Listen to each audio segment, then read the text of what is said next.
The beauty of Lake Toba is located in North Sumatra province on the island of Sumatra. One of the largest volcanic eruption on Earth in the last 2 million years, 74,000 years ago. It is the world's largest crater lake as well as the largest lake in the Southeast Asia and one of the deepest in the world. Lake Toba is actually more like an ocean at over 1.145 km and has abundant natural wealth including lakes, mountains, rivers, and tropical forests.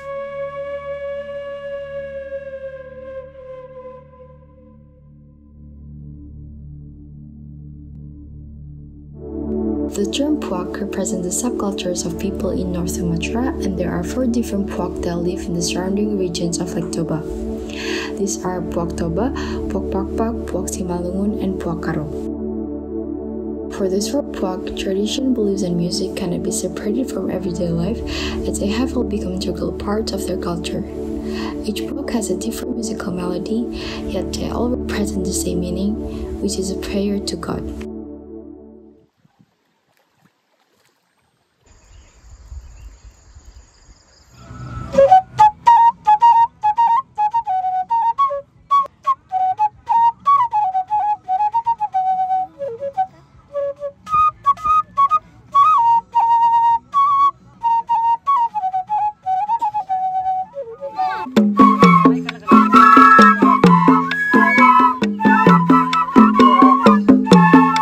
Saya Martaan Sitohang, saya penggiat seni, memang asal dari Danau Toba dan saat ini aktif mengedukasi, mendidik anak-anak bermain musik.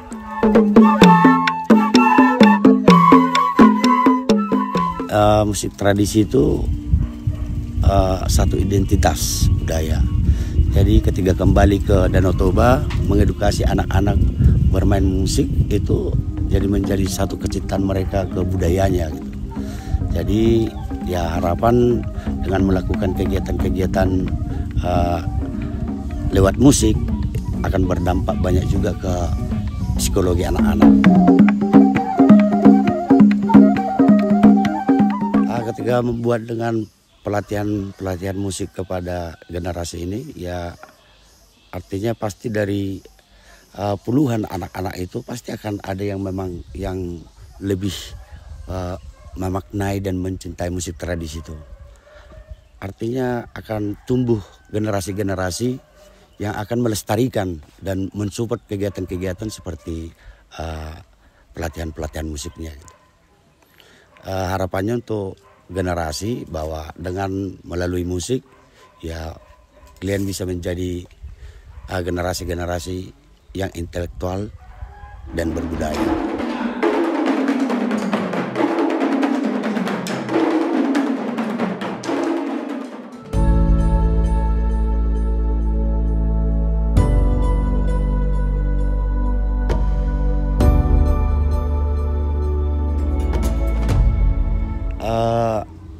Memang kita punya cara untuk bagaimana supaya anak-anak itu tertarik terhadap musik tradisi itu. Tapi yang memang pertama saya sebagai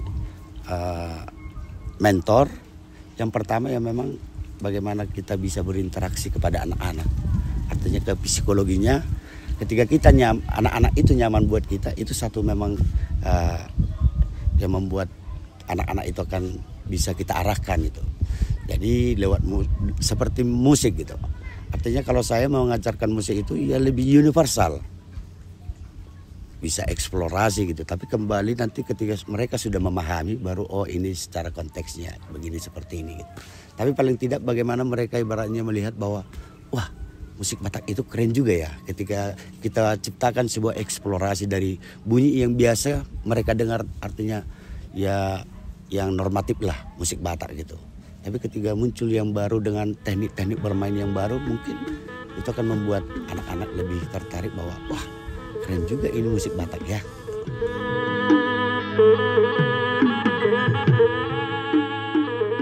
Proses awal itu memang yang pertama sudah terkumpul anak-anaknya. Jadi sudah terkumpul saya demo dulu. Artinya workshop, pengenalan serulingnya dasar, baru memainkan seruling itu, baru setelah itu saya kasih metodenya. Memang seperti seruling itu alat musik yang cukup sulit menurutku untuk dipelajari. Tapi memang ya setelah kita workshop dulu, demo dulu, bagaimana ini tangga nadanya, seperti ini gitu. Jadi itu yang membuat mereka jadi ya termotivasi juga gitu.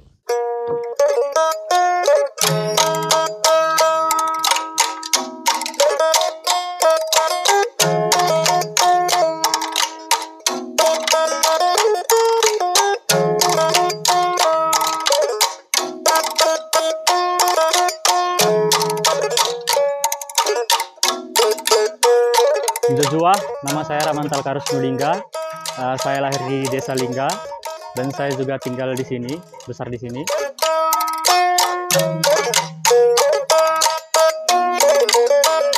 Saya dari kecil sebenarnya sudah terbiasa dengan bunyi-bunyian tradisi ataupun yang berhubungan dengan seni.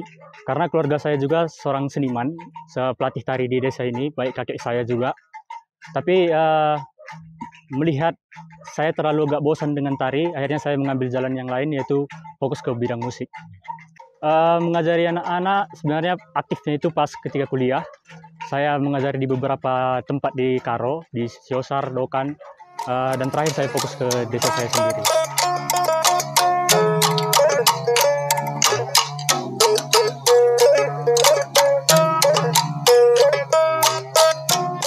Anak-anak tidak semua mempunyai kemampuan yang sama ataupun penangkapan penalaran yang sama. Jadi kita harus bisa memisahkan anak-anak tersebut mana yang kira-kira penangkapannya agak cepat.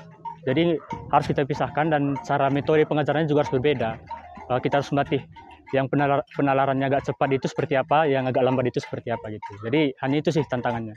Kalau menurut saya pencapaian paling besar sebenarnya bisa membuat festival di kampung sendiri sebenarnya kalau menurut saya. Nah, tapi kalau untuk perform di luar, misalnya di Medan atau di mana, di Brastagi, sudah sering, di event-event besar juga. Tapi menurut saya itu hanya bonus, karena bagi saya pencapaian terbesar itu bersama adik-adik ini juga bisa berbuat sesuatu lah di kampung.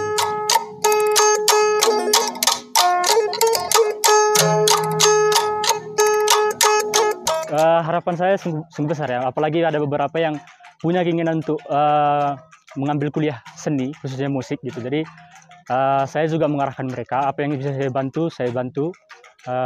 Meskipun mereka tidak semua mau masuk ke kuliah seni ya, tapi saya sangat apresiasi mereka sampai sekarang ini masih mempelajari hal tersebut gitu. Jadi saya juga berharap dimanapun mereka, pekerjaan mereka apa, setidaknya jiwa seninya tumbuh dari sekarang.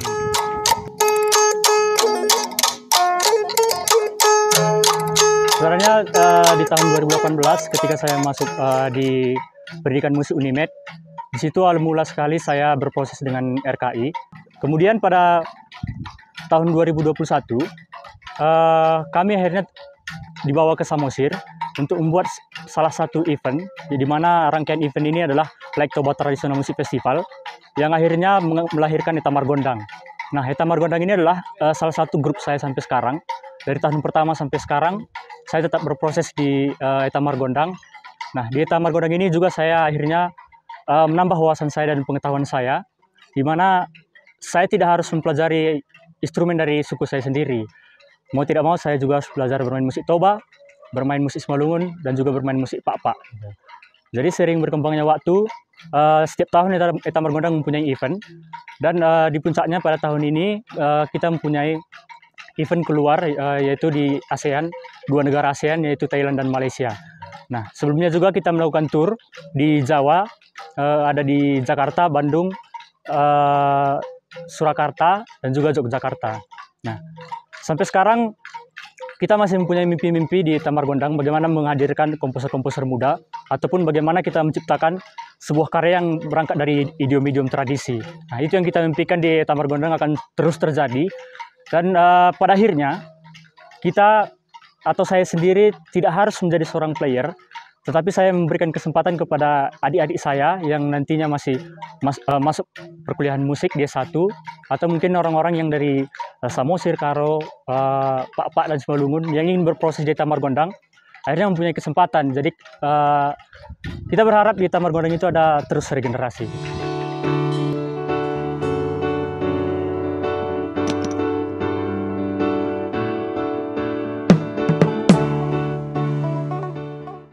Horas, menjuah-juah. Perkenalkan, nama saya Audryn Manurung. Saya merupakan salah satu tim kreatif di Rumah Karya Indonesia. Konsen saya di manajemen seni. Ya, jadi Rumah Karya Indonesia itu salah satu komunitas di Sumatera Utara yang konsen di bidang seni dan budaya. Kita biasanya mengangkat tradisi lisan yang ada di Sumatera Utara, khususnya di kawasan Danau Toba, yang dikemas dalam bentuk karya ataupun seni pertunjukan. Dan Rumah Karya Indonesia ini sudah berdiri sejak 2014 dan tahun ini sudah 10 tahun berdirinya Rumah Karya Indonesia. Bagi Rumah Karya Indonesia, anak-anak itu menjadi regenerasi dalam pemajuan kebudayaan. Jadi bagaimana kita dapat mempertahankan atau melestarikan kebudayaan itu melalui anak-anak. Jadi kita memang melalui festival selalu melibatkan masyarakat dari orang tua sampai anak-anak melalui banyak elemen juga. Misalnya kita berkolaborasi juga dengan komunitas-komunitas yang ada di masyarakat, juga pemerintahan gitu. Bagaimana memang kita ingin kebudayaan itu tidak berhenti di situ, tapi memang regenerasi. Jadi kita memang melibatkan anak-anak juga, kita kasih pelatihan dari mereka yang memang mungkin belum misalnya kita ambil contoh musik tradisi. Mungkin anak-anak di beberapa desa di Sumatera Utara ada yang memang mereka sudah tidak mengenal lagi musik tradisi. Jadi Rumah Karya Indonesia itu ada salah satu festival namanya Lake Toba Traditional Music Festival. Pertama kali dilakukan itu di tahun 2021. Kita dalam Lake Toba Traditional Music Festival ini melibatkan seniman-seniman mulai dari maestro sampai anak-anak muda. Jadi memang pelaku-pelaku seni, khususnya seni musik tradisi, kita coba undang dalam Lake Toba Traditional Music Festival itu dari 4 puak yang ada di kawasan Danau Toba. Ada Puak Toba, Puak Karo, Puak Simalungun, dan juga Puak Pak-Pak gitu. Jadi di Lake Toba Traditional Music Festival pertama, kita mencoba ingin membuat satu komposisi karya baru yang mengkolaborasikan dari keempat puak ini. Dan melibatkan dari lintas generasi tadi, dari ada yang maestro sampai yang anak-anak gitu. Dan kita melibatkan hampir 100 orang seniman-seniman yang ada di kawasan Danau Toba.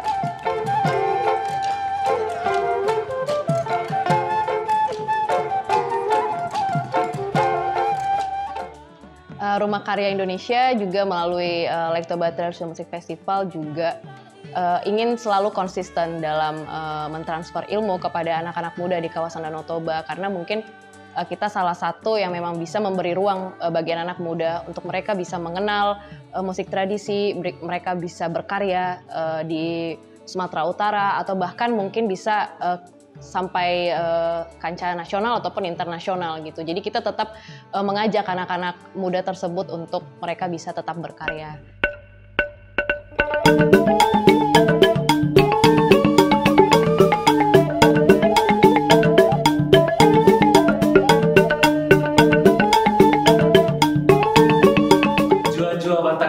Horas. Perkenalkan, nama saya Samuel Solin, beralamat di Desa Sukarame, Kecamatan Kerajaan, Kabupaten Papua Barat. Saya berasal dari Puak Pak-Pak. Puak Pak-Pak adalah salah satu puak di wilayah Provinsi Sumatera Utara. Sampai hari ini, proses yang paling sulit yang saya alami itu di adanya perbedaan di setiap suak yang ada di Pak-Pak, yang tadinya dari suak sim-sim, buang, kepas, pegagan, dan pelason itu semuanya ada perbedaan dari cara permainan, teknik permainan, dan tata letak setiap jenis alat musik itu ada perbedaan. Nah, proses yang sulit itu di mana menyatukan perbedaan ini semua. Untuk menyatukannya itu mungkin proses yang paling sulit yang saya alami sampai saat ini. Pencapaian yang telah kami raih bersama teman-teman atau adik-adik sampai saat ini yaitu adanya festival tahunan di Kabupaten Papua Barat yang dinamakan Pesta Budaya Owang-Owang. Nah, pencapaian yang terbesar mungkin yang kami capai atau ucapan syukur terbesar bisa terselenggaranya Lake Toba Traditional Music Festival keempat di Kabupaten Papua Barat, yang dimana yang diselenggarakan oleh Rumah Karya Indonesia. Dalam festival tersebut banyaknya kegiatan-kegiatan musik tradisional, ada perlombaan merkalondang, dan juga ada pertunjukan 50 kalondang, pertunjukan 50 lobat. Harapan saya kepada teman-teman atau adik-adik di suku Pakpak, marilah kita cintai, kita lestarikan, dan marilah belajar musik-musik tradisional Pakpak.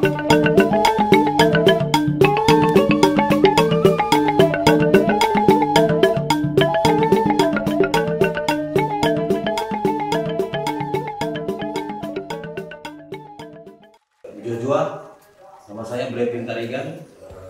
Saya sehari-hari sebagai tenaga pengajar di Prodi Pendidikan Musik Universitas Negeri Medan, dan sekaligus menjadi praktisi musik tradisi etnis Karo.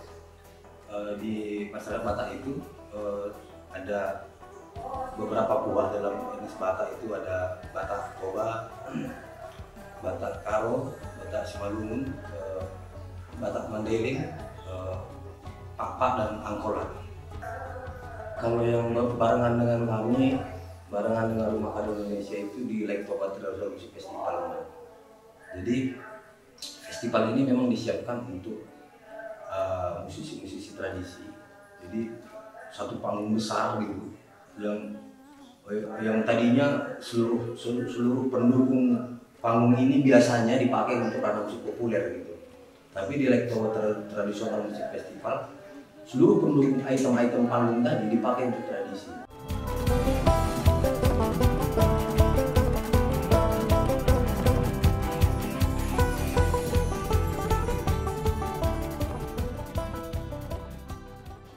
Ya, harapan untuk anak-anak yang kita proses pelatihannya, ya lanjutkanlah untuk belajarnya, karena mungkin dari musik itu generasi-generasi ini akan bisa lebih berkembang, apalagi musik tradisi. Dan juga harapan saya pelestarian ini bisa dilakukan di wilayah sekolah melalui ekstrakurikuler musik tradisi, baik pun adanya sanggar-sanggar yang dibuat oleh desa, itu mungkin pemicu untuk adanya wadah atau semangat baru untuk adik-adik untuk mencintai dan melestarikan dan belajar musik tradisional Pakpak. Harapan saya sebenarnya pada musisi tradisi, tetaplah berani jalur yang kita perjuangkan ini. Karena kalau regenerasi itu terputus di mereka, otomatis regenerasi ke bawahnya juga akan terputus. Otomatis kalau regenerasi itu terputus, mungkin saja suatu saat kita akan kehilangan musik tradisi kita gitu. Harapannya untuk anak-anak muda di Sumatera Utara, khususnya di kawasan Danau Toba, untuk tetap mau melestarikan dan juga mempertahankan tradisi-tradisi yang ada di kawasan Danau Toba atau Sumatera Utara. Karena mereka merupakan regenerasi dari pemajuan kebudayaan di Sumatera Utara, khususnya di kawasan Danau Toba.